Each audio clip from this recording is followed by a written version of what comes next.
Hello, everybody. Welcome into Sports by GSMC Podcast Network. I'm your host, Jeremy Lapidus. Today, we have a big show for you. As I mentioned at the end of our last show, we are going to delve into the big news of the day with the Bills imploding over the cap. They made a bunch of huge moves with a bunch of huge name players. We're going to talk about the impact of that, whether or not it closes their Super Bowl window. That's going to be our first segment. In our second segment, we're going to take a look at the NFL safety market with how many huge names are on there, including some of the ones that got released from the Bills and the Giants and a couple other teams that we have talked about recently, what we expect to look like in the offseason. In our third segment, there has been a whole bunch of signings. The big one of the day just broke right as we were going live, that being the Bears signing Jalen Johnson to a massive contract. We're going to talk about the Bears defense and some of those other big contracts, and we're going to finish off the show with some interesting discourse I've been seeing over social media in the last couple days about the NBA in the 80s and 90s. I'm going to talk a little bit about that to close out our show. Before we get into it, though, I cannot see the comments, unfortunately. That's not loading, so I'm going to apologize for that before we get too far into this show. I will do my best. I've got one place comments that I can see, so I'm going to do my best to monitor it, but I can't make any promises there. Remember, if you'd like to be a bigger part of the show than you are, all you do is go to gsmcpodcast.net, leave a tip donation. It's those will pop up on the stream for me and everyone else to see. Have a little conversation about what you have to say. Again, that's gsmcpodcast.net. Like I was saying, we're going to get right into our first topic. The Bills cut everyone. And when I say everyone, I mean everyone. The huge amount of players that the Bills cut, and it's not even that they've cut that many players, because there's plenty of teams that have plenty of cap casualties. It's the size of the names that the Bills cut that really is a big deal. You cut guys like Jordan Poyer, Mitch Morse, Nyheim Hines, Tre'Davious White, who one of the best corners in the league when he's on the field. He hasn't been healthy. He saves $10 million against the cap, and he's only played 10 games in the last 2 years. So it makes sense to release these guys. Jordan Poyer, you let Micah Hyde walk in the offseason as well, so you not only lose one of the best safeties in the league, but you lose two of the best safeties in the league.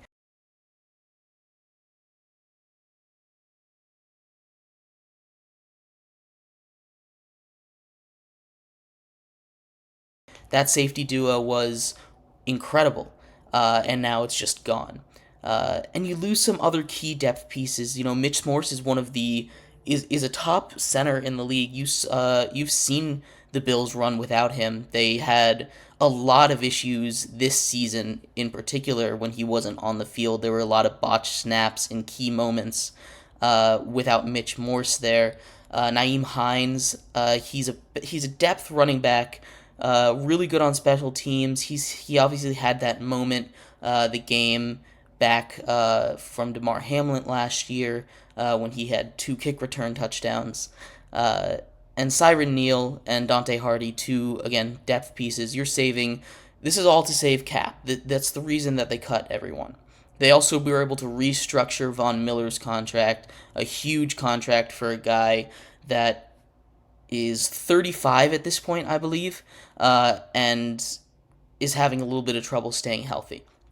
And Rasul Douglas as well, they restructured his contract. So it was a dark day up there in Buffalo, a team that finally had Josh Allen's contract kick in, which is the reason why all these issues are happening.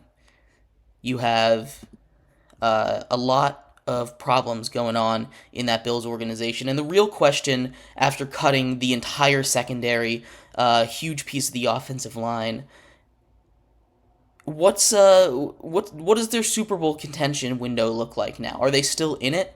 They obviously still have Josh Allen and Stephon Diggs, and that offense will be fine. But they haven't been able to get past the Chiefs even with that elite defense of theirs. Are they going to be able to continue their run? Are they going to be able to make these improvements now that their defense has gotten significantly worse?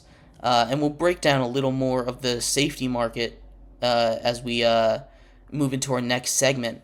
There's a lot of great safeties out there. They should be able to replace it. They've already made a couple moves.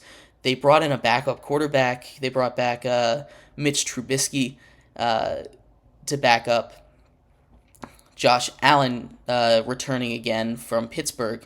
But the Bills' window is, I won't say it's completely closed, because when you have a quarterback like Josh Allen, if he decides to go on one of his runs, the Bills can beat just about anyone in the league.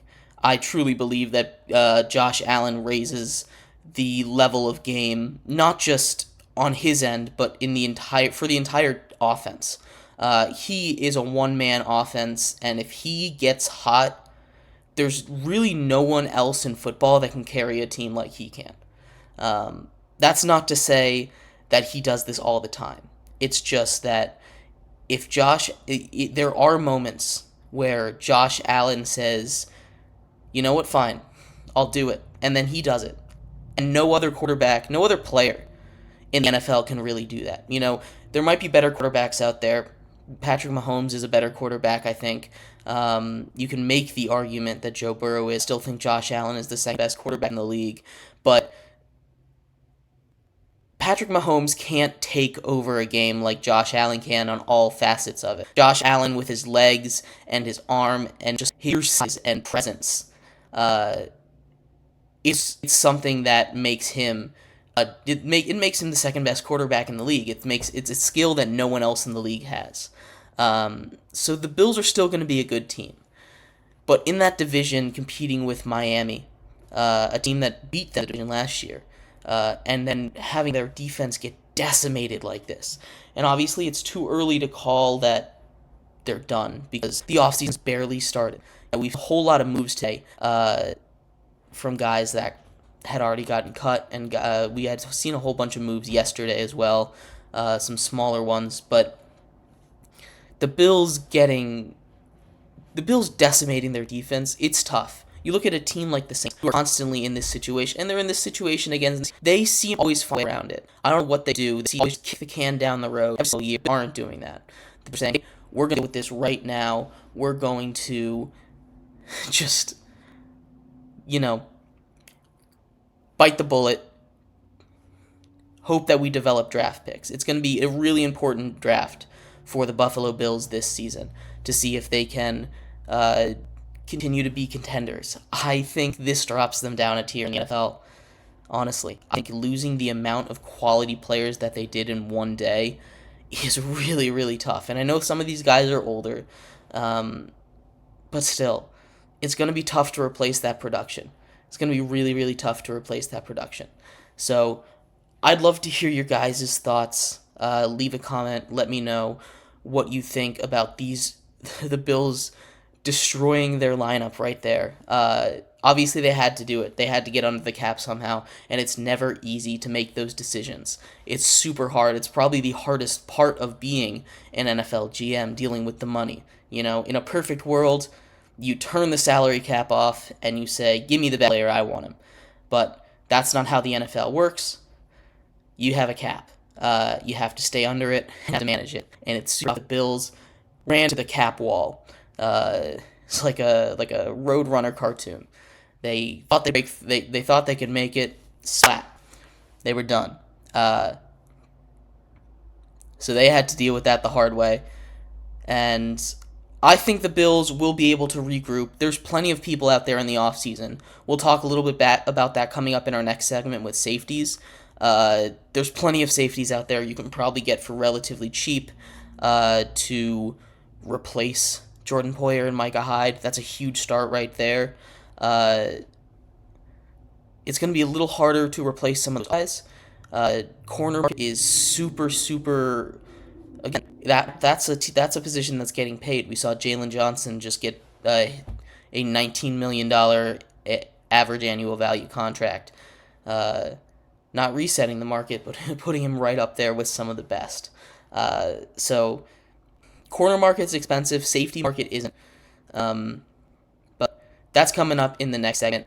Thank you guys for sticking around through this one. We'll be right back on GSMC Podcast Network.